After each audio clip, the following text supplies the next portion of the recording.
Every year, thousands of people report sightings of unidentified flying objects. Most are dismissed, explained away as weather balloons or overactive imaginations. But some stories defy logic. Some stories, like this one.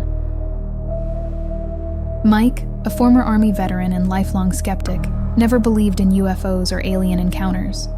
But one quiet night in August 1998 changed his life forever. After serving 4 years in the military, Mike returned to his small-town roots in Indiana, where he settled into a quiet, predictable life. Known for his level-headed nature and no-nonsense attitude, Mike was the last person anyone would expect to claim an alien encounter. Thank you for joining us today, Mike. I know this isn't an easy story to tell, but we appreciate you coming forward to share your experience. Just relax. You can tell us from the beginning.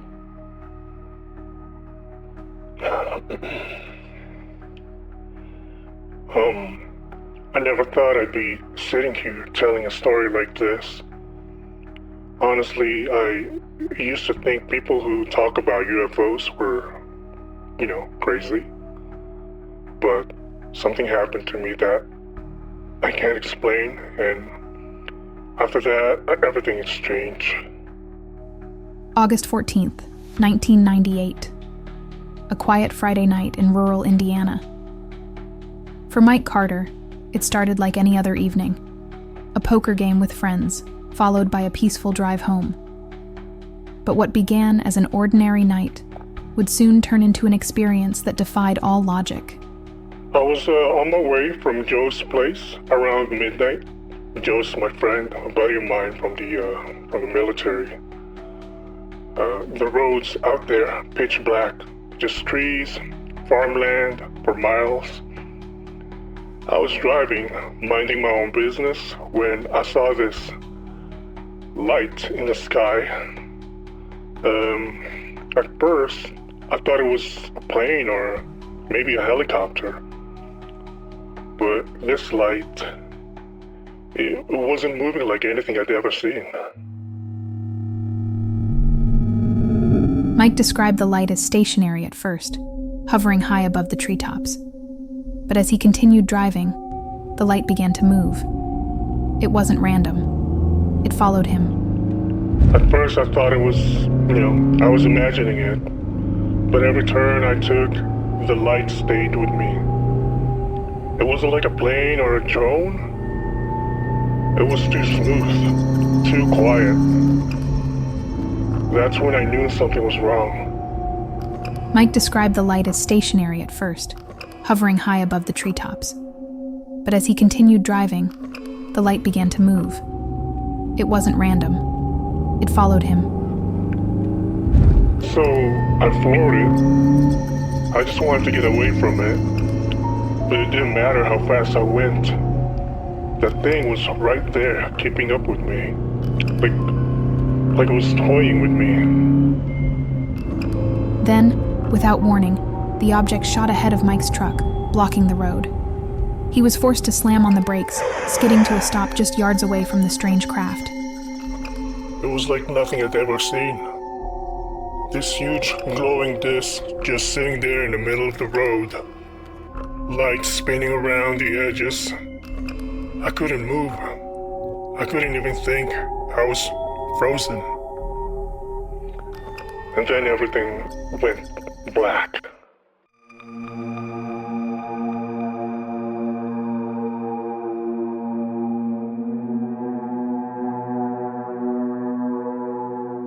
When Mike regained consciousness, he was no longer in his truck. He found himself lying on a table in what he described as a metallic, featureless room. The room was so bright, it hurt my eyes. The walls were curved, almost like a dome. And everything was smooth, like it had been molded out of one piece. The air smelled strange, sterile, like a hospital. Mike's account matches descriptions from hundreds of other alleged UFO abductees. The beings he encountered were humanoid, but distinctly alien. Tall, thin, with oversized heads, and large, black, almond-shaped eyes. They didn't touch me, but I couldn't move. It was like there was some kind of force holding me down. One of them leaned over and stared right into my eyes. It wasn't just looking at me, it was looking through me. Like it could see everything about me. According to Mike, the beings communicated without words, projecting thoughts and feelings directly into his mind. He described a sudden wave of calm, as if they had turned off his fear with the flip of a switch. After that, they started doing things. I don't know how to describe it. I couldn't feel pain, just pressure. Like something was pushing down in my chest and my head. I saw lights flashing and there was this humming sound. Almost like whispers, but I couldn't make out what they were saying. When Mike woke up, it was morning. His truck was parked on the shoulder of the road, engine off. 6 hours had passed. I checked my watch. It was almost 6 in the morning. I'd left Joe's at midnight. 6 hours just gone. I couldn't explain it. I still can't. A few days later, I found this scar behind my ear. Perfectly round, like someone had taken a hole punch to my skin. I never had anything like that before. Mike also began experiencing vivid nightmares and unexplained nosebleeds. These symptoms, along with his description of missing time, are commonly reported by individuals who claim to have been abducted by extraterrestrial beings. Mike eventually sought out others who had reported similar encounters. At a local UFO conference, he found stories that echoed his own, accounts of bright lights, strange beings, and lost time. I wasn't sure if I was crazy or this was really happening to me, but hearing other people talk about the same things, it made me feel less alone, like I wasn't imagining it.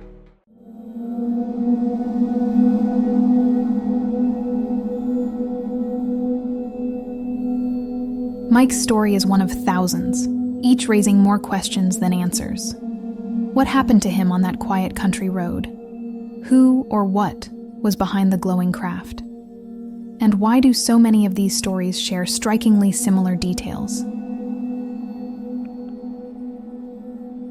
I don't care if people believe me or not. I know what I saw and I know what happened to me. There's something out there, and they're watching us. That's all I know. For Mike, the experience left more than just a scar. It left a lasting uncertainty. In the years since that night, he has wrestled with the reality of what he saw, what he felt, and what he cannot explain. Whether you believe Mike's story or not, it forces us to confront an unsettling possibility. Perhaps we are not as alone in the universe as we like to think.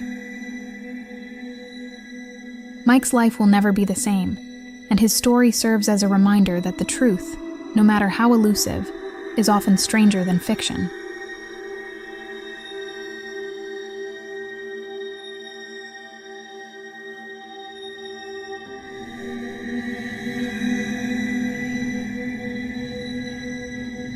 I didn't want to say anything, but I saw something. It was hovering over the trees, completely silent. I looked down at my watch and it was like an hour had passed, but it felt like only a minute. This part of Indiana has become a hotspot for UFO reports in the past few decades. The descriptions are remarkably consistent. Disc-shaped crafts, silent operation, missing time. These aren't just coincidences. Something is happening here.